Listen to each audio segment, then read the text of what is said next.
Welcome, welcome to the series of lectures Physics once again. In the last class, we discussed about Newton's law of motion. We discussed Newton's first law, second law, and third law. We discussed also some concepts of the application of forces. तो इस class में हम लोग कुछ problems को solve करेंगे, कुछ basics problems को सॉल्व करेंगे और उससे जो कॉन्सेप्ट सीखेंगे उसको कुछ डिफिकल्ट प्रॉब्लम को सॉल्व करने में अप्लाई करेंगे। तो जो न्यूटन्स लॉज में हम लोगों ने कुछ फोर्सेस के बारे में सीखा था, कांटेक्ट फोर्सेस के बारे में सीखा था, जिसमें नॉर्मल रिएक्शन को हम लोगों ने डिस्कस किया था, हम लोग टेंशन के फोर्स को डिस्कस किए थे, फ्रिक्शन को डिस्कस किए थे, थोड़ा बहुत ग्रेविटेशन के फोर्स को डिस्कस किए थे। डिटेल्स में हम लोग उस पर एक अलग एनालिसिस रखेंगे, एक अलग चैप्टर में उसको पढ़ेंगे। तो यहाँ देखते हैं कि किस तरीके से उसको प्रॉब्लम सॉल्व करने में हम लोग अप्लाई कर सकते हैं। और उससे बड़ी बात जो हम लोगों ने एक चीज डिस्कस किया था वह था सिस्टम, और बोले तो isolated system.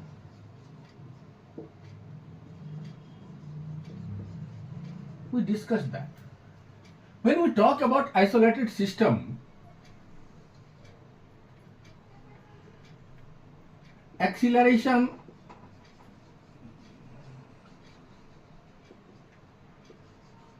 of all the particles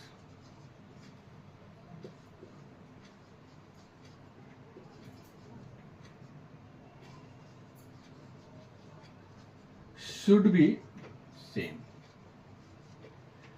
last class में हम लोग इस सारे कॉन्सेप्ट को डिस्कस कर चुके हैं। इस क्लास के वीडियो के डिस्क्रिप्शन में मैं लास्ट क्लास का भी लिंक दे दूंगा, जहां से इस कॉन्सेप्ट के बारे में आप लोगों को पता चलेगा। तो जब हम किसी आइसोलेटेड सिस्टम की बात करेंगे तो सिस्टम डिफाइन करने से पहले, सिस्टम डिसाइड करने से पहले हम लोग ये देखेंगे कि इस सिस्टम में जो हम लोगों के लिए आइसोलेटेड सिस्टम बनने जा रहा है कि जितने भी पार्टिकल्स को हम लोग कंसीडर किए हैं सबका एक्सीलरेशन जो है वह सेम है कि नहीं है।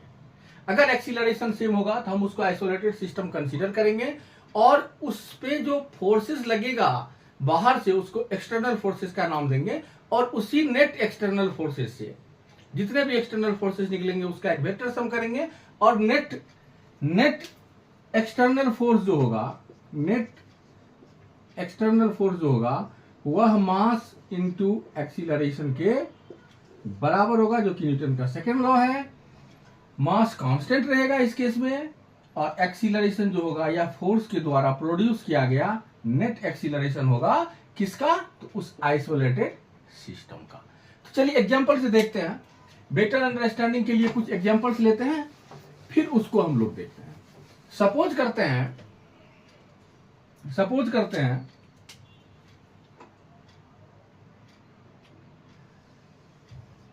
कि यह एक सरफेस है। कैसा सरफेस है, तो फ्रिक्शनलेस या इसको हम स्मूथ भी बोलते हैं। या जब कभी भी क्वेश्चन आएगा तो इस ढंग से मेंशन हुआ रहेगा। Correct. Suppose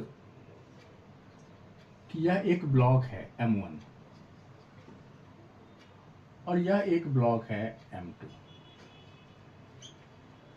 let M1 equal to 4 kg, M2 equal to 2 kg। यह सपोज कीजिए क्वेश्चन का पार्ट है जो दिया हुआ है। एक एक्सटर्नल फोर्स इस पे 12 न्यूटन का F जो है 12 न्यूटन का एक F यहां पे लिखो, F इक्वल टू 12 न्यूटन इस M1 को पुश कर रहा है। तो आपसे पूछा जा रहा है कि acceleration of M1 and M2 equals to what? कि एक्सीलरेशन कितना होगा ये। तो जब इसके एक्सीलरेशन की बात करेंगे तो when we see this figure we can clearly understand कि जब यह फोर्स इस m1 को पुल करेगा तो m1 और m2 साथ में ही आगे बढ़ेगा। जितना डिस्टेंस m1 ट्रेवल करेगा उतना ही m2 ट्रेवल करेगा। तो जब m1 और m2 साथ में मूव करेगा तो m1 और m2 का जो एक्सीलरेशन होगा वह सेम होगा, करेक्ट। तो अगर इसको सॉल्व करने के लिए मैं जाऊं, अगर इसके सॉल्यूशन के पार्ट को देखूं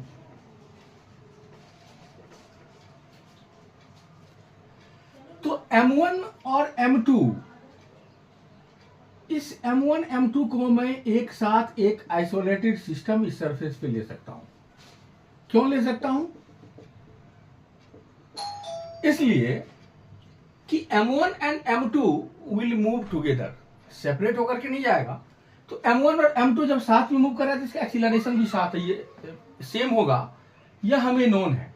और जब एक्सीलरेशन सेम होगा इसको एक आइसोलेटेड सिस्टम लेंगे और यह कंसीडर किस तरीके से करेंगे कि यह m1 और m2 चूंकि साथ में है तो m1 प्लस m2 ही एक सरफेस पे रखा हुआ है और इस सरफेस पे ये F फोर्स काम कर रहा है, करेक्ट। तो अगर इसके लिए मैं इक्वेशन को लिखने जाऊं F equals to m into a, तो F की जगह पे क्या आएगा 12 equal to m m1 plus m2 और m1 प्लस m2 का वैल्यू कितना हो जाएगा 4 प्लस 2 नेट m होगा और m equals to m1 plus m2 और ये हमको फाइंड आउट करना है। तो यहां से 12 equals to 6a, that implies a equals to 12/6 to 2 metre per second square,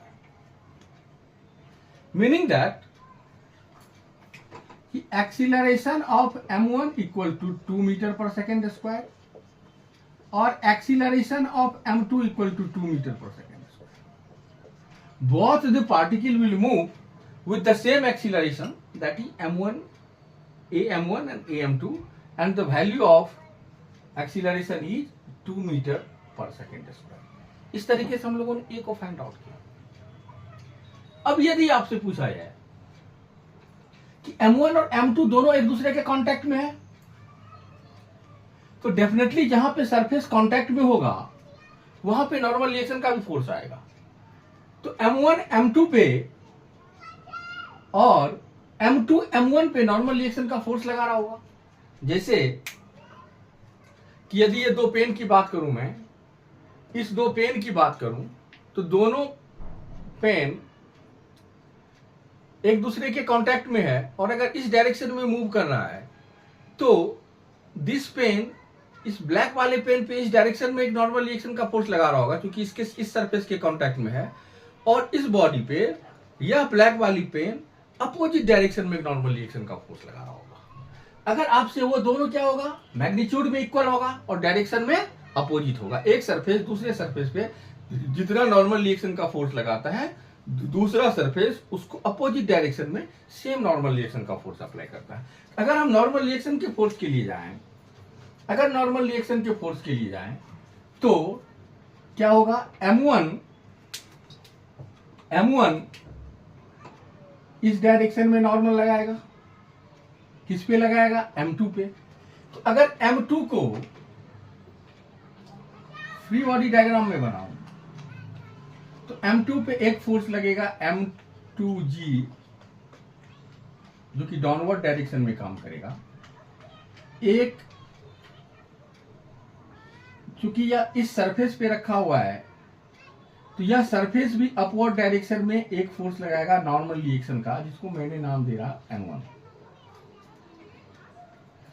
अब चूंकि यह पार्टिकल का वर्टिकल डायरेक्शन में कोई भी मोशन नहीं है, कोई भी मूवमेंट नहीं है, किसी भी तरीके का एक्सीलरेशन नहीं है, तो यहां से n1 जो होगा वह m2g के बराबर होगा।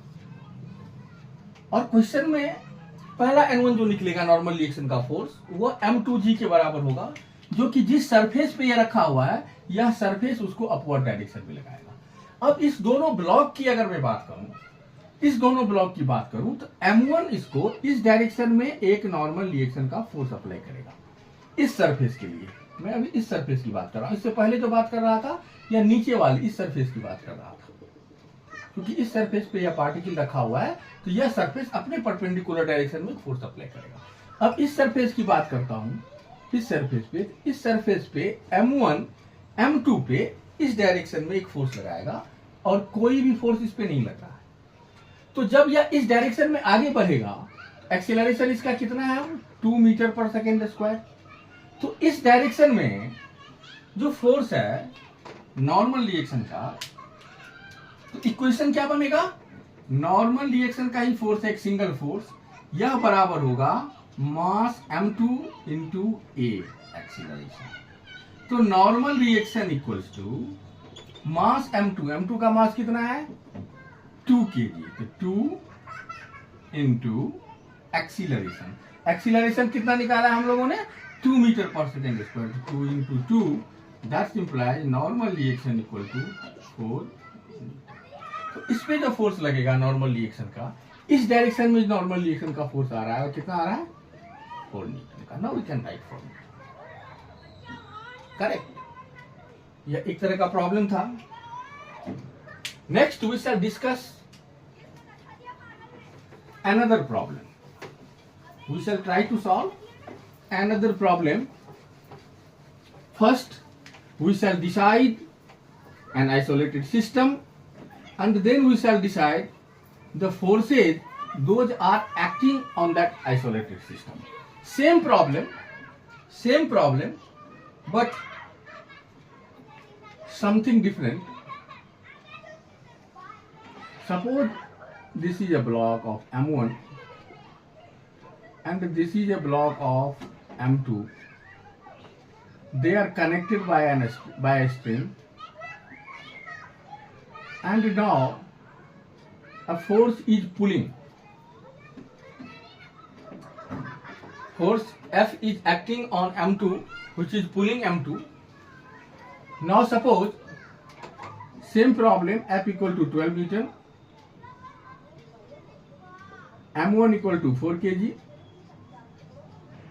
M2 equal to 2 kg. Question is asking what is A and also find tension in the string. So we are being asked to calculate acceleration and tension in the string. These are very simple problems, but these are some basic concepts which we shall be using, we shall be applying for solving some difficult kinds of problems. जब कुछ अच्छे problems मिलेंगे, कुछ conceptual problems हम लोगों के सामने आएंगे, तो उस समय इसी बेसिक कॉन्सेप्ट को हम लोग यूज करके उसको सॉल्व करने का कोशिश करेंगे। अब क्या होगा देखिए, जब यह F M2 को पुल करेगा तो M2 M1 के साथ एक स्ट्रिंग से कनेक्टेड है, M1 के साथ एक स्ट्रिंग से कनेक्टेड है। तो ऑब्वियसली जब यह M2 आगे की तरफ बढ़ेगा, राइटवर्ड डायरेक्शन में जाएगा, हॉरिजॉन्टली राइटवर्ड डायरेक्शन में जाएगा, तो इसके साथ यह M2 भी जाएगा, और जितना M1 M2 आगे जाएगा उतना ही M1 आगे जाएगा। मीनिंग दैट कि M1 और M2 का एक्सीलरेशन इस केस में भी क्या होगा, सेम होगा। M1 और M2 का एक्सीलरेशन जो होगा इस केस में भी क्या होगा, सेम होगा, करेक्ट।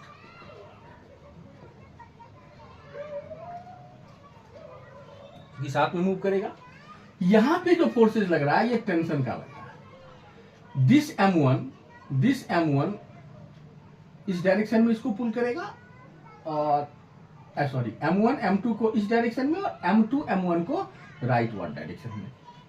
अब क्या होगा कि चूंकि M1 और M2 जब मूव करेगा आगे की तरफ, तो इसको हम एक आइसोलेटेड सिस्टम मान सकते हैं।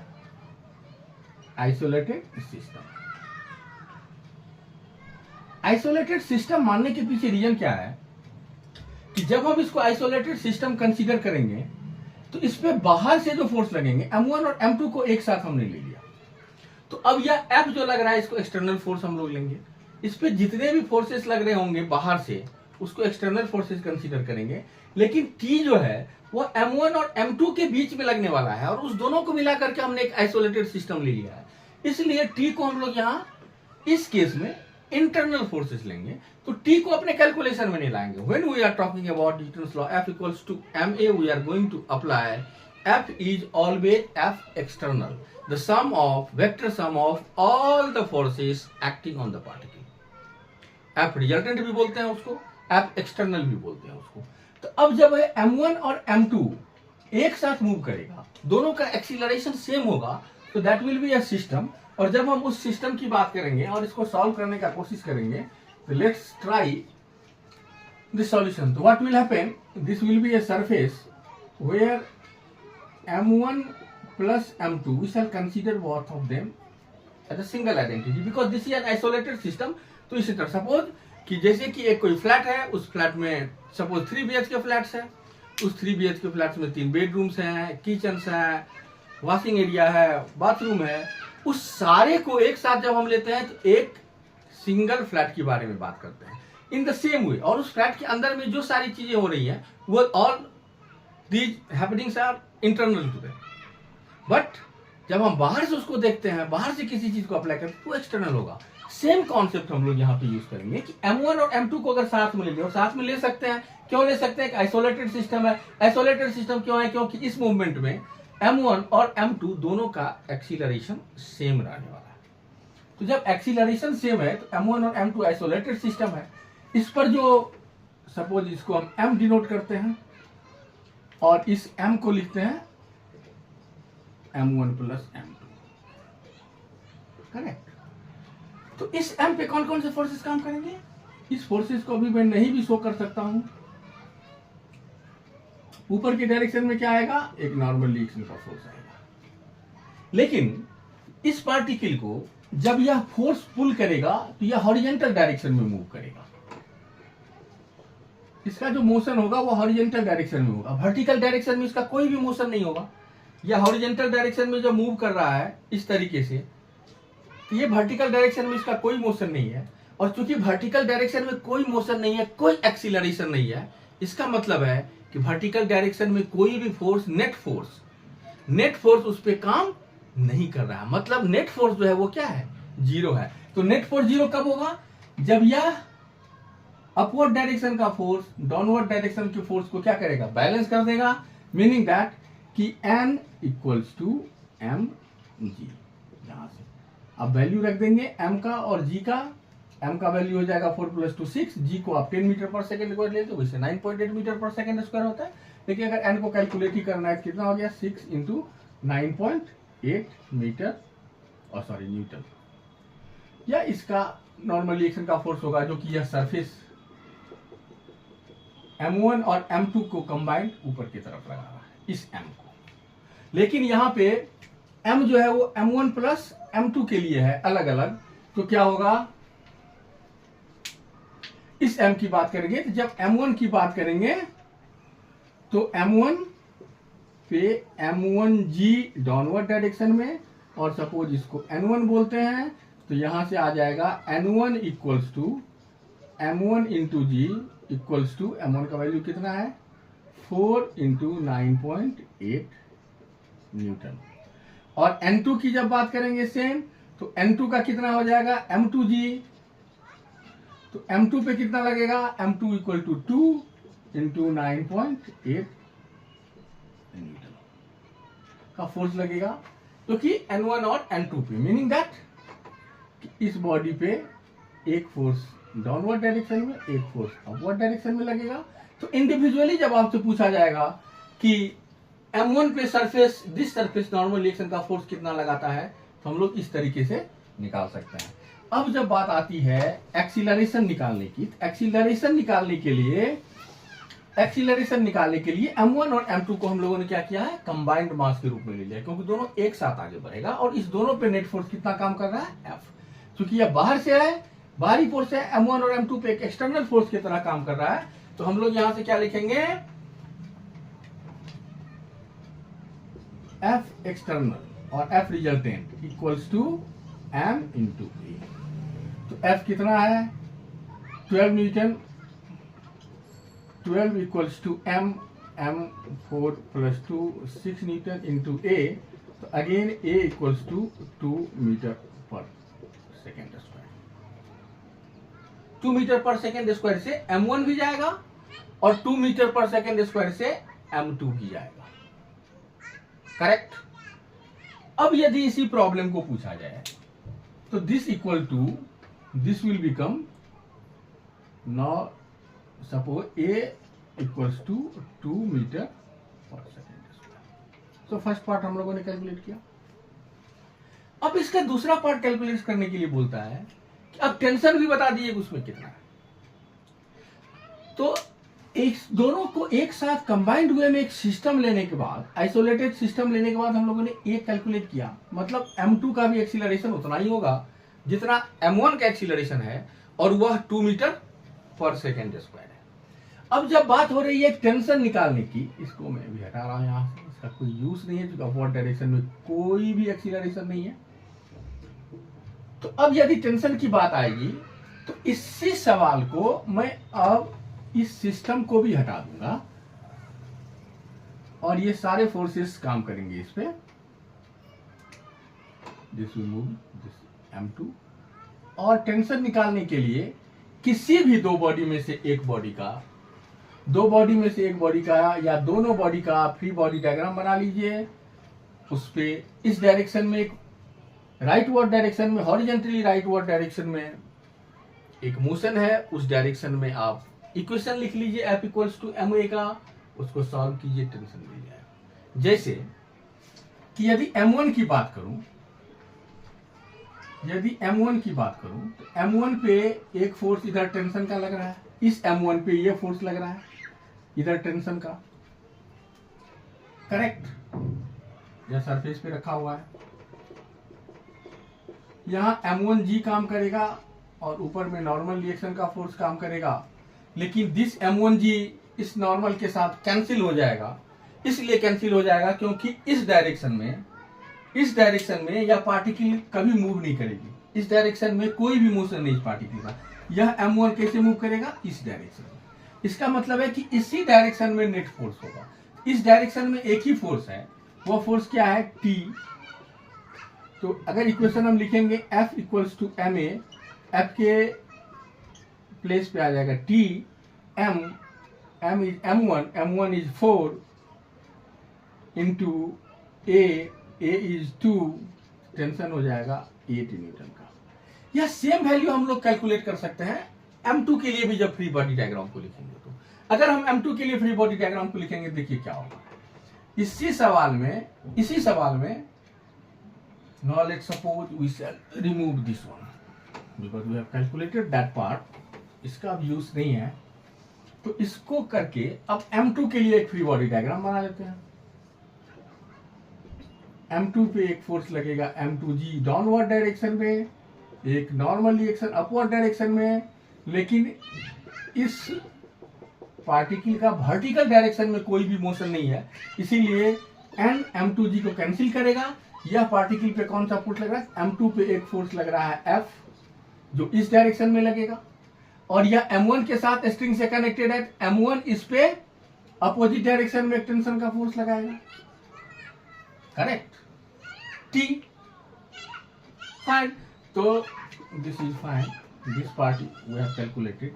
तो now when we shall write the equation for it, what we shall write? F minus T, क्योंकि F इस डायरेक्शन में particle rightward, horizontally rightward direction में, इस डायरेक्शन में यह पार्टिकल मूव कर रहा है a equal to 2 metre per second square से। इसका मतलब नेट फोर्स इसी डायरेक्शन में है। तो जब यह F टेंशन से बड़ा होगा तभी यह इस डायरेक्शन में मूव कर रहा होगा। F is always greater than T in this case, so F minus T equals to m1 into a। F12 minus T equal to m1 is m2. m2 is what? m2 is 2 into 2. Then we shall write 12 minus T equal to 4. That implies T equals to 8 Newton.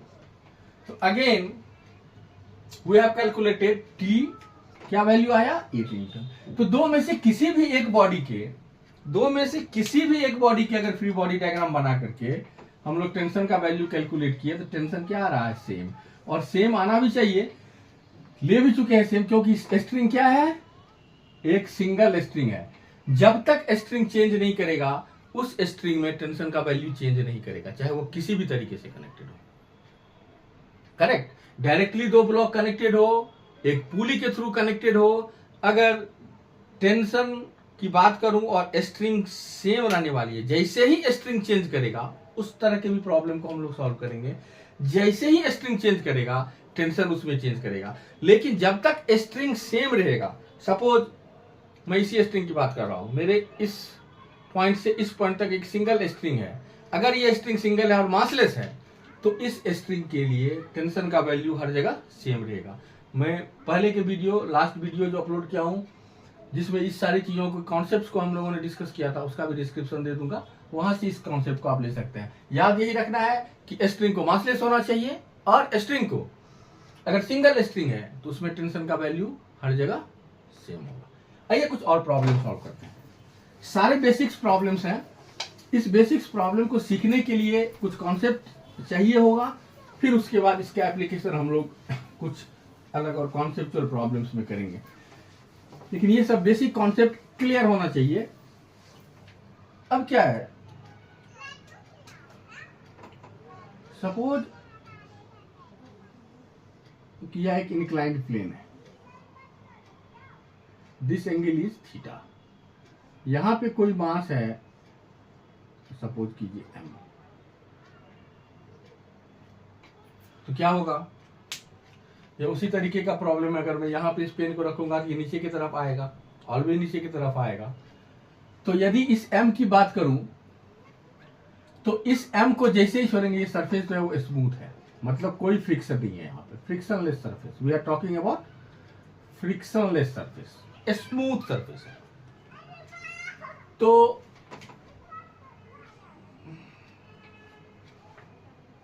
यह block, this block will start moving in downward direction on this inclined plane। तो जैसे ही यह particle इस direction में move करना शुरू कर देगा, अगर इस प्लेन को मैं प्लेन की बात करूं, इस डायरेक्शन में आएगा, इस ढंग से इसका मोशन होगा। तो पार्टिकल इस डायरेक्शन में आ रहा है, इसका मतलब कि इसी डायरेक्शन में इस पार्टिकल पे नेट फोर्सेस काम कर रहे हैं। नेट फोर्सेस कहने का मेरा मतलब है कि इस पार्टिकल पे जितने भी फोर्सेस काम कर रहे होंगे, अगर सारे फोर्सेस के रिजल्टेंट की मैं बात करूं तो वह रिजल्टेंट इसी इंक्लाइंड प्लेन पे डाउनवर्ड डायरेक्शन में होगा, जो इस पार्टिकल को एक्सीलरेशन प्रोवाइड करेगा और यह मूव कर रहा होगा। अगर इस तरह के प्रॉब्लम्स को सॉल्व करना है तो हम क्या करते हैं, कोऑर्डिनेट सिस्टम एस्टेब्लिश करेंगे। जैसे एक्स एक्सिस होता है, वाई एक्सिस होता है, यहाँ पे कोई x1 y1 पॉइंट है, तो this will B x1, this will B x2। एक कोऑर्डिनेट सिस्टम हम लोग एस्टेब्लिश करेंगे और उसको सॉल्व करने का कोशिश करेंगे। अब हम ये काम कर सकते हैं। यहां पे क्या होगा, एक सिंपल अगर तरीका देखूं तो इसको हम लोग एक्स एक्सिस ले सकते हैं और यहां से इसको वाई एक्सिस ले सकता हूं। यह पार्टिकल इस डायरेक्शन में मूव करेगा तो देखिए जैसे जैसे नीचे आएगा इसका एक्स और वाई दोनों कोऑर्डिनेट चेंज करेगा। करेक्ट, इसका मतलब है कि इस पर एक्स डायरेक्शन में भी फोर्सेस काम कर रहे हैं और वाई डायरेक्शन में भी फोर्सेस काम कर रहे हैं। लेकिन एक टिप्स हम लोगों ने सीखा था, इस तरीके से प्रॉब्लम को हम बना सकते हैं, इजीली सॉल्व होगा। दो कंपोनेंट में सारे फोर्सेस को हम लोग डिवाइड कर देंगे और वहां से सॉल्व करेंगे। लेकिन यदि इस तरह के प्रॉब्लम में आप चाहते हैं कि कम इक्वेशंस लिख करके मैं रिजल्टेंट फोर्स को कैलकुलेट करूं या इक्वेशन ऑफ मोशन को लिखूं, if we want to write equations of motion in this case, my suggestion is that the direction in which particle is moving, if it is known, the direction in which the particle is moving and it is known to us, अगर यह हम लोगों को पता है particle का direction कि किस डायरेक्शन में इस पार्टिकल का मूवमेंट होना है, तो उसी को आप एक एक्सिस मान लीजिए। उसका एक फायदा क्या है कि उसके वर्टिकल उसके परपेंडिकुलर डायरेक्शन में क्योंकि उसका मोशन नहीं है तो फोर्स एक दूसरे को कैंसिल करेगा।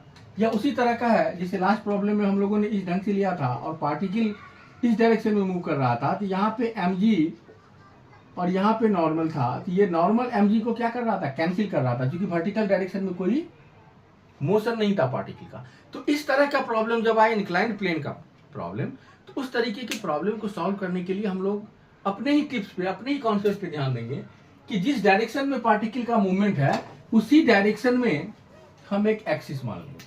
तो सपोज कीजिए कि मैं इसी को एक्स एक्सिस मान लेता हूं, ये अपना एक्स हो जाएगा। तो ऑब्वियसली इसके परपेंडिकुलर डायरेक्शन में, जैसे कि ये ऐसे हम लोग एक्स वाई लेते हैं, ये अपना एक्स होता है, ये वाई होता है, करेक्ट। तो ये अपना एक्स वाई है, अभी इसी कोऑर्डिनेट सिस्टम पे हम लोग काम करते हैं, या इंक्लाइंड हो गया, इस तरीके से हो गया। तो एक्स पे परपेंडिकुलर है वाई, तो ऑब्वियसली इस पे जो हम परपेंडिकुलर ड्रॉ करेंगे, इस पे जो हम परपेंडिकुलर ड्रॉ करेंगे, यह वाई एक्सिस कहलाएगा, y dash, this is negative x, correct. अब इस पार्टिकल का फ्री बॉडी डायग्राम ड्रॉ कर दीजिए। इस पे कौन कौन से फोर्सेस काम करेंगे, क्योंकि m है तो वर्टिकली डाउनवर्ड डायरेक्शन में mg का फोर्स काम करेगा, करेक्ट। वेट है तो mg का फोर्स काम करेगा डाउनवर्ड डायरेक्शन में, और चूंकि यह एक इंक्लाइंड सरफेस पे रखा हुआ है, तो इस सरफेस के परपेंडिकुलर डायरेक्शन में, इस डायरेक्शन में एक फोर्स आएगा नॉर्मल डायरेक्शन का, करेक्ट। इस फिगर को थोड़ा सा सही कर लो,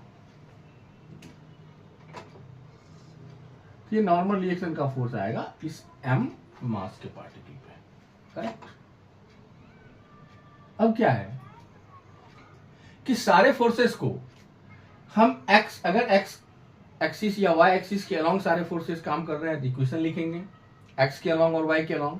यदि x और y के अलोंग काम नहीं करके किसी दूसरे डायरेक्शन में काम कर रहा है, तो उस सारे फोर्सेस का कंपोनेंट x एक्सिस और y एक्सिस पे निकालेंगे।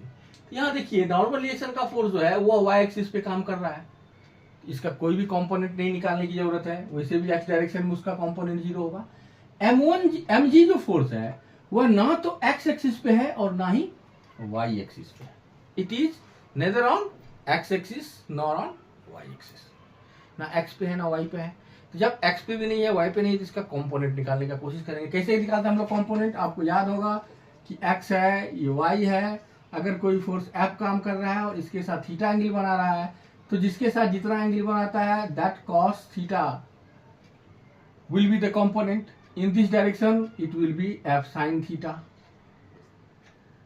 करेक्ट। तो जितना एंगल बनाता है उसका कॉस जो होगा वह कंपोनेंट होगा।